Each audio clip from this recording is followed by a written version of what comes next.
Love triangle. मैंने ज़िंदगी में जिम्मेदारियों के बीच खुद को हमेशा उलझा हुआ पाया है। माँ के बार बार कहने और लड़कियों की तस्वीर देखने के बाद आखिरकार मैंने एक लड़की को पसंद कर लिया। माँ अभी भी मुझसे कहती हैं, मनोज इस बार कोई नाटक मत करना, लड़की अच्छी लगे तो वही शादी पक्की करके जाऊंगी। लड़की देखने का दिन आया और सब कुछ ठीक लग रहा था, लेकिन जब मेरे और रानी के बीच अकेले में बात हुई तो रानी ने सच बोलते हुए कहा, मैं किसी और से प्यार करती हूँ। यह सुनना चौंकाने वाला था। रानी ने मुझसे कहा कि मैं शादी से मना कर दूँगी। मैं सोच में पड़ गया। उसकी मासूमियत और सच्चाई ने मुझे प्रभावित किया। मैंने वही किया जो रानी ने कहा। बहुत दिनों बाद मुझे कोई लड़की पसंद आई थी। उसके भोलेपन से मुझे प्यार हो गया था। मुझसे ऐसे बात कर रही थी कि जैसे मुझे कब से जानती हो, और उसे विश्वास भी था कि मैं वही करूँगा जो वो कहेगी। लेकिन कहानी यहीं ख़त्म नहीं हुई। कुछ दिनों बाद फिर उसका फ़ोन आया। उसने कहा, आप मेरी एक और मदद करोगे? मैं अपने बॉयफ्रेंड से मिलकर उसे समझाना चाहती हूँ। प्लीज़ आप उसके सामने ये कहिए कि शादी के लिए मना मैंने किया था, आपने नहीं। वो आपसे मिलना चाहता है। मैंने सोचा यह क्या है, मेरा क्या लेना देना। पर रानी में कुछ था ऐसा जो कि हर बात माँ मानने का मन करता था। उस दिन के बाद भी मैं उसके बारे में सोच ही रहा था, इसलिए मैंने मिलने के लिए हाँ कह दिया। मैं रानी और उसके बॉयफ्रेंड से मिला। उसने ना मुझे बोलने दिया ना उसके बॉयफ्रेंड को। खुद ने ही समझा लिया। बातें सारी क्लियर हो गई। रानी वहाँ से चली गई। मैं घर के लिए आ रहा था, तभी उसके बॉयफ्रेंड ने मुझे रोका और बोला, भाई मुझे लगता है कि मैं इसे आगे नहीं निभा पाऊँगा। आपसे बेहतर लड़का इसे नहीं मिलेगा। आप शादी करना चाहते हो तो करो, वरना उसको समझा दो। वो पुराने विचारों की है। मुझे लगता है कि आपकी और उसकी सोच भी मिलती है। अभी तक हमने सिर्फ फ़ोन पर ही बातें की हैं, ज़्यादा मिलना होता नहीं है। मैंने कुछ और ही सोचा था। वो सच्चा प्यार और सात जन्म इस तरह की बातें करती है। मैं यही सोच रहा था कि कोई मिले जो मेरा पीछा इससे छुड़ा दे।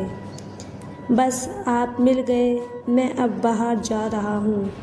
बात पूरी कर वो मेरे कंधे पर हाथ रखकर वो भाग गया। उसकी बातें से मुझे समझ आ गया था कि वो क्या चाहता था।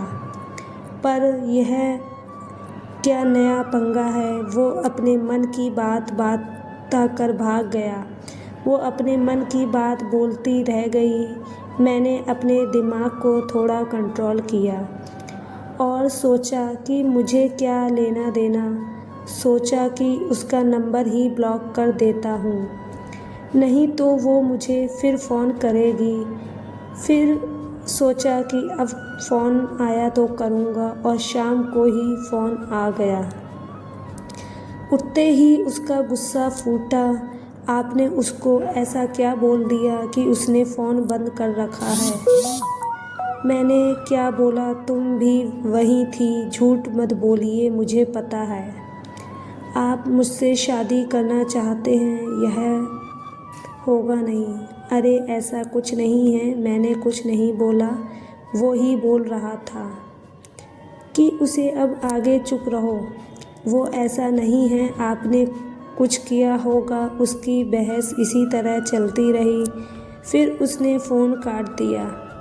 सोचा कि अब ब्लॉक कर देता हूँ, पर कर नहीं पाया। उसकी बातों पर हंसी आती थी और प्यार भी।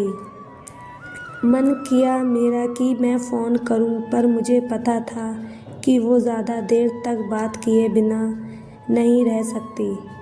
खुद ही फ़ोन करेगी, और ऐसा ही हुआ। सुबह सुबह ही उसका फ़ोन आ गया। मैंने रात भर सोचा कि अब मैं आपको सब सिखाऊंगी। मैं आपसे शादी करूंगी और आपको तड़पाऊंगी। उसकी बात सुन मुझे ज़ोर से हंसी आ गई। आप हंस रहे हो, आप पर बीतेगी तब पता चलेगा। मैंने बोला, लेकिन मैं तुमसे शादी करूंगा। क्यों? इस बात पर वो रोने लगी। बोली, हाँ सब सही बात है, आप भी क्यों करोगे, कमी तो मुझ में ही है। वो भी भाग गया। रोते रोते ही उसने फ़ोन काटा। कुछ दिनों में मैं उससे अटैच हो गया था। मैंने उसे समझाने के लिए फिर फ़ोन किया, लेकिन उसने उठाया नहीं। आखिरकार मैंने रात भर उसके बारे में सोचते हुए फ़ैसला ले ही लिया। मैंने माँ को कहा कि मैं उससे शादी करूँगा।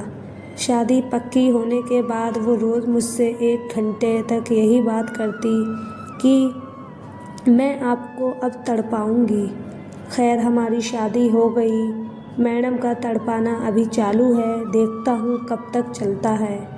पर कुछ ही भी हो, उसकी बातों पर प्यार बहुत आता है। आपको स्टोरी पसंद आई हो तो प्लीज़ इसको लाइक, शेयर एंड सब्सक्राइब